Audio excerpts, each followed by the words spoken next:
പ്രാവശ്യത്തെ സപ്ലൈകോയിലേക്കുള്ള പോക്ക് കുറച്ച് നേരത്തെയായോ എന്ന് സംശയം. സാധനങ്ങളൊക്കെ ഒരുവിധം തീരാൻ തുടങ്ങിയിട്ടുണ്ടായിരുന്നു കേട്ടോ. അപ്പോൾ കഴിഞ്ഞ മാസം പോയിട്ടുണ്ടായിരുന്നില്ലല്ലോ. അപ്പോൾ കാര്യമായിട്ട് എന്തൊക്കെയാണ് കഴിഞ്ഞെന്നുള്ള സെർച്ചിങ്ങാണ് നടന്നുകൊണ്ടിരിക്കുന്നത്.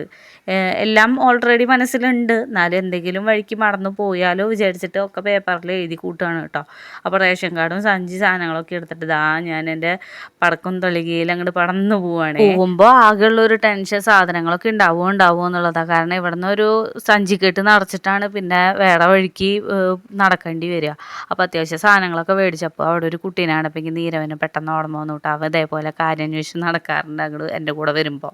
അപ്പോൾ അവൻ അങ്കവാടിയിൽ പോയതിന് ശേഷമാണ് കേട്ടോ ഞാൻ കടയിലേക്ക് പോയി സാധനങ്ങളൊക്കെ മേടിച്ച്. അത്യാവശ്യം സാധനങ്ങളൊക്കെ കിട്ടി. മെയിനായിട്ട് ഞാൻ പഞ്ചസാര, വെളിച്ചെണ്ണ അങ്ങനെ കുറച്ച് സാധനങ്ങളൊക്കെ മേടിക്കാനാണ് പോയത്. അരി, അപ്പോൾ പഞ്ചസാര കിട്ടി, അരി കിട്ടി, പിന്നെ കടല, പരിപ്പ് അങ്ങനത്തെ സാധനങ്ങളൊക്കെ കിട്ടി. പക്ഷേ കിട്ടാത്തത് വെളിച്ചെണ്ണയായിരുന്നു. എന്തായാലും അത് പുറത്തുനിന്ന് മേടിക്കേണ്ടി വരും എന്ന് എനിക്ക് ഉറപ്പായിരുന്നു കേട്ടോ.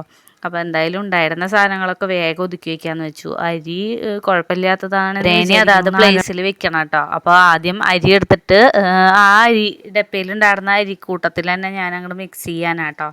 അപ്പോൾ വേവ് എന്തെങ്കിലും ഒരു വ്യത്യാസം വരുമോ എന്നൊരു ഇതിലാണ് ഞാൻ ഇടണത്. പിന്നെ സാധനങ്ങൾ ബാക്കി ഉണ്ടായിരുന്നത് എടുത്ത് വയ്ക്കുകയാണേ. അത്യാവശ്യം സാധനങ്ങളൊക്കെ ഞാൻ മേടിച്ചിട്ടുണ്ടായിരുന്നു. ഒരു 2000 രൂപയ്ക്കുള്ള സാധനങ്ങൾ ഞാൻ മാവേലിയിൽ നിന്ന് തന്നെ മേടിച്ചിട്ടുണ്ട് കേട്ടോ.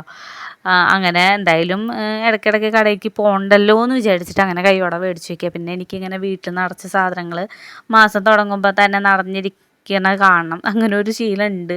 അപ്പോൾ ഞാൻ എന്തായാലും സാധനങ്ങൾ വേഗം പഞ്ചസാരയൊക്കെ കിട്ടിയപ്പോൾ വേഗം അതൊക്കെ എടുത്തിട്ട് ഇതിലാക്കി, ഡപ്പയിലാക്കി. പിന്നെ പരിപ്പ്, പിന്നെ സോപ്പ് പൊടി ഉണ്ടായിരുന്നു. സോപ്പ് പൊടിക്ക് സനേഷേട്ടൻ ദുബായിൽ നിന്ന് ഒരു കോഫി മേറ്റ് അങ്ങനെ ഒരു ഇതുണ്ട്. അപ്പോൾ ആ ഡപ്പ കാലിയാക്കിയപ്പോൾ ഞാൻ അതിലാണ് സോപ്പ് പൊടി കുറച്ച് നാളായിട്ട് എടുത്ത് വയ്ക്കാറ്.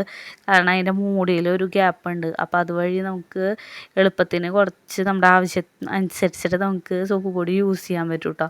അപ്പോൾ ഞാൻ അതെടുത്തിട്ട് പുറത്ത് വയ്ക്കുക ചെയ്യുക. ഇങ്ങനെ ഡപ്പയിലാക്കി വയ്ക്കലാണ് എൻ്റെ ശീലം. നീരവൊക്കെ ഉള്ളതുകൊണ്ട് തന്നെ പാക്കറ്റ് പൊട്ടിച്ച് അവിടെ ഇവിടെയും വെക്കേണ്ട വെച്ചിട്ട് ഞാനിങ്ങനെ പാത്രത്തിലാക്കി വയ്ക്കുക കേട്ടോ. അപ്പോൾ എല്ലാം ഒതുക്കി. പിന്നെ ഭയങ്കര ക്ഷീണമായിട്ടുണ്ടായിരുന്നു കേട്ടോ. ഇനിയും സാധനങ്ങൾ മേടിക്കാനുണ്ട്. വെളിച്ചെണ്ണ സാധനങ്ങളൊന്നും കിട്ടിയിട്ടില്ല. ഇനിയിപ്പോൾ V5 പോകണം. അപ്പോൾ നീരവനെ കൂട്ടി പോകാനാണ് വൈകുന്നേരം. അപ്പോൾ ഉള്ളത് ഒതുക്കി വെച്ചിട്ട് വേണമല്ലോ ഇനി അടുത്തത് കൊണ്ടുവരാൻ. അങ്ങനെ കവറുകളൊക്കെ ഉണ്ടായിരുന്നത് അതാത് സ്ഥാനത്തൊക്കെ എടുത്ത് വെച്ചു. ഇനിയിപ്പോൾ ഹരിതകർമ്മസേന വരാറായിട്ടുണ്ട്. അതൊക്കെ ഇനി വേറെ കവറിലാക്കി ബാക്കിലാക്കി വെക്കണം കേട്ടോ. അങ്ങനെ വെള്ളമൊക്കെ കുടിച്ച് ഇന്നത്തെ വീഡിയോ തീർക്കുകയാണ്. ടാറ്റാ.